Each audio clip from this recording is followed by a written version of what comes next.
जय श्री राम, सीताराम।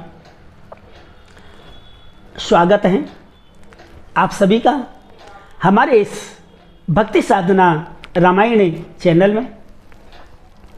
आज रघुवंश के एक महान राजा से जुड़ी हुई कथा हम आपके सन्मुख से लेकर के आए हैं। महाराज शिवी की कथा। कैसा था महाराज शिवी का त्याग? रामायण में बाबा तुलसी लिखते भी हैं, शिवी ददीच हरिश्चंद्र नरेशा। इनके नाम को लेकर के माता कैकेयी महाराज दशरथ जी को समझाती है, आपके वंश में ऐसे ऐसे राजा हो गए जिन्होंने धर्म से कभी अपना मुख नहीं मोड़ा, अपने वचन से कभी अपना मुख नहीं मोड़ा। महाराज, अगर आप राम को वनवास नहीं देना चाहते हैं तो मेरे से मना कर दीजिए, अपने वचन को वापस ले लीजिए। इसी संदर्भ में महाराज शिवी की माता कैकेयी ने एक कथा सुनाई महाराज दशरथ को।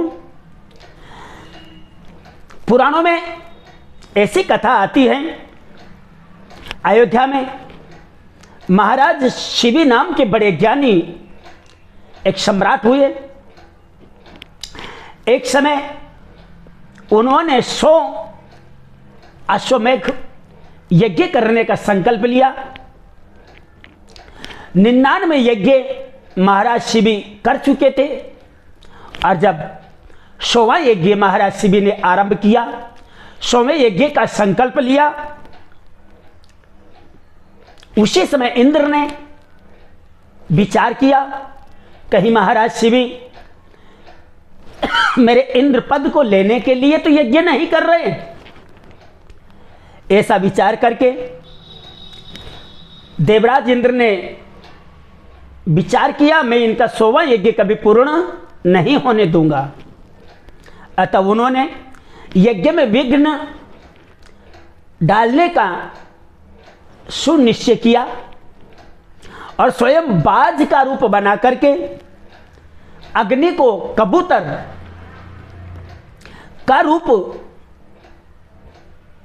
बनवाकर राजा शिवी के यज्ञ में पहुंचे।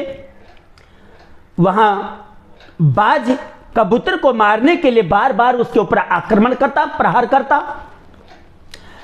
कबूतर कपोत अपनी जान बचाने के लिए राजा शिवी की शरण में जा छिपे, उनकी गोद में जाकर के बैठ गए। उधर बाज रूपी इंद्र ने शिवी से प्रार्थना की, ये मेरा शिकार है और इसे मारकर मैं अपनी भूख मिटाना चाहता हूं। हे महाराज, आप मेरे भोजन को छोड़ दीजिए, त्याग दीजिए, अन्यथा मेरे प्राण चले जाएंगे। शिवी ने कबूतर को देने से मना कर दिया। इस पर बाज रूप इंद्र ने कहा, यदि मैं भूख से मर गया तो तुम्हें मेरी हत्या का दोष लगेगा। राजा डर गए। उन्होंने बाज को कपोत के बदले में बराबर मांस देने के लिए कहा। बाज से कहा, तुम इसके बदले में दूसरा मांस ले लो।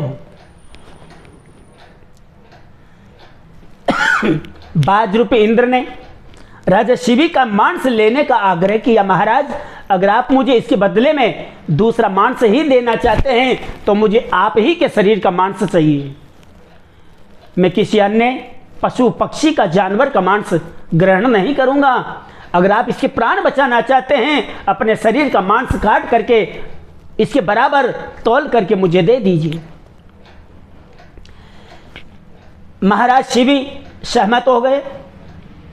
एक तुला पर कबूतर रूपधारी अग्नि को बैठाया और दूसरे पलड़े पर अपने शरीर का मांस काट काट करके महाराज शिवी चढ़ाने लगे। एक हाथ एक पैर के टुकड़े करके राजा चढ़ाने लगे, किंतु दोनों पलड़े बराबर नहीं हुए। कबूतर वाला पलड़ा पृथ्वी से ही चिपका रहा। राजा के समझ में नहीं आ रहा ये कोई साधारण कबूतर है या कोई कुछ अन्य है। अतः अपनी प्रतिज्ञा को रखने के लिए राजा शिवी स्वयं दूसरे पलड़े पर बैठ गए। अब दोनों पलड़े बराबर हो चुके थे। आकाश में देवता जय जयकार करने लगे। इस बीच राजा शिवी के समक्ष अग्नि रूपी कबूतर और बाज रूपी इंद्र प्रत्यक्ष में प्रकट हो जाते हैं। कबूतर और बाज का कहीं पता नहीं था। अग्नि और इंद्र की कृपा से राजा का शरीर पूर्ववत हो जाता है। शिवी इंद्र और अग्नि के दर्शन करके धन्य हुए। इंद्र की आशंका निर्मूल हो गई। सज्जनों, ये कथा विस्तार से महाभारत के वन पर्व अध्याय 197 के अंदर बड़ी विस्तार से दी गई है। गोस्वामी जी ने भी कहा है, शरणागत कहूँ जीत जही निज अनहित अनुमान, तीनर पावर पापमय तिनहि बिलोकत हान। स्वयं श्री राम कहते हैं, शरणागत को मैं नहीं छोड़ सकता, मैं नहीं त्याग सकता, और विभीषण को अपनी शरण में ले लेते हैं। उसी प्रकार से कैकेयी ने कहा, महाराज आपके वंश में महाराज शिवी के जैसे जैसे दानी राजा उत्पन्न हुए हैं, जिन्होंने अपने वचन के खातिर अपने शरीर तक का त्याग करना स्वीकार कर दिया।